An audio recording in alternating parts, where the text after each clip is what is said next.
Deep into the depths of my imagination running out of ideas, we got this Blue Fire review. And for 7 total years, the big hypercoaster Silver Star stood alone at Europa-Park as the only major thrill coaster, but that changed in 2009 when Blue Fire came. And what was so special about Blue Fire? Well, it was the first launched coaster built by MACK Rides. And quite ironically, one of the best launches MACK Rides has ever made, taking the riders from 0 to 62 miles per hour / 100 kilometers per hour in just 2.5 seconds. Well, the overall ride experience on the first roller coaster at Europa-Park to feature inversions is just alright. And as every roller coaster nerd needs to do, let's go over the stats on Blue Fire real quick. Now, we have already mentioned the launch and top speed on this not so special coaster, but the height is 124 feet / 38 meters. And this shiny blue looping track has a length of 3,464 feet / 1,056 meters. And scattered around this lengthy looping coaster track, you have 4 total inversions, and some of these are just alright, but we have one that is amazing. But let's not get too excited about this coaster yet. First of all, the queue line for Blue Fire is alright. I have seen better in terms of Europa-Park standards. And when this coaster experience finally starts, you have a very lengthy dark ride portion that roughly lasts around 45 seconds. And if I'm being honest, this is actually a pretty decent dark ride section for a launched roller coaster with many practical effects. And when those stupid workers from Iceland don't know how to do their job, the SHIT hits the fan and then the smoke comes down, the door opens, and then you get launched. And I must tell you, that launch has a decent amount of kick, so perhaps one of the best elements on this ride. Then you sadly fly up into this big sideways weird looking top hat element, and this train is so slow right here that you can almost rethink your life twice. Then the coaster finally picks up speed again, goes down this big drop, and then through this big vertical loop standing 32 meters / 105 feet. This vertical loop is not so forceful, but it still offers a bit of hang time at the top.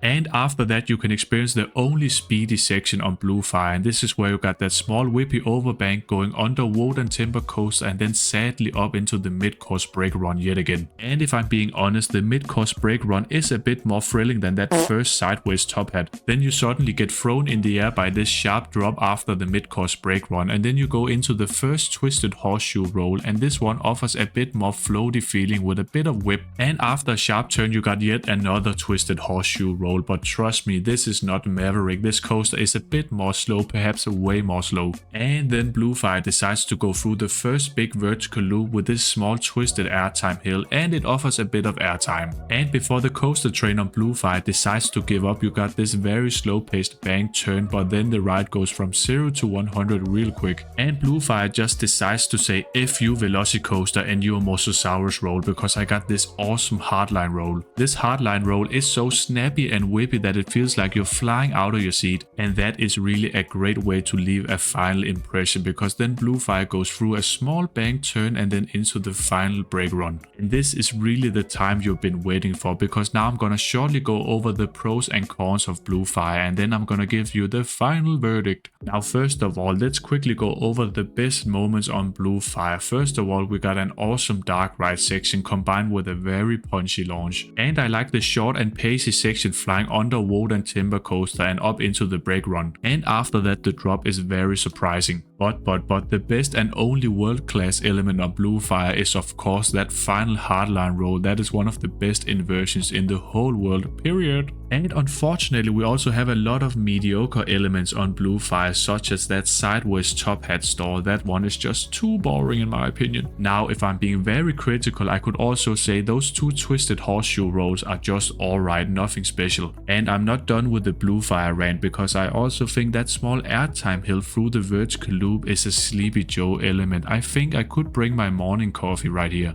So Blue Fire is overall a pretty decent launch coaster by MACK Rides, and remember, this was their prototype coaster. Well, this is really a love and hate relationship between me and Blue Fire, because this coaster offers some very awesome elements but also a lot of dull moments. Now's the final moment you have been waiting for. What am I going to give Blue Fire out of 10? And I'm going to give MACK Rides' first prototype launch coaster 7 ice cream sandwiches out of 10. As I said before, Blue Fire is a pretty decent launch coaster, coaster and well, an awesome success for MACK Rides in terms of prototypes. You got a few awesome moments such as the launch, the heartline roll, but also a few pretty decent elements. But remember, this roller coaster is also themed to this Iceland area and it looks very beautiful, and the dark ride section is also awesome. Now I really want to know your thoughts in the comments below. Have you ridden Blue Fire? What do you think of this roller coaster? Am I wrong? Am I right? Let me know. Now if you really love theme park or roller coaster videos, please be sure to hit that subscribe button, like button or share button to a friend. Then at the end of the day, I'm always gonna say bye bye.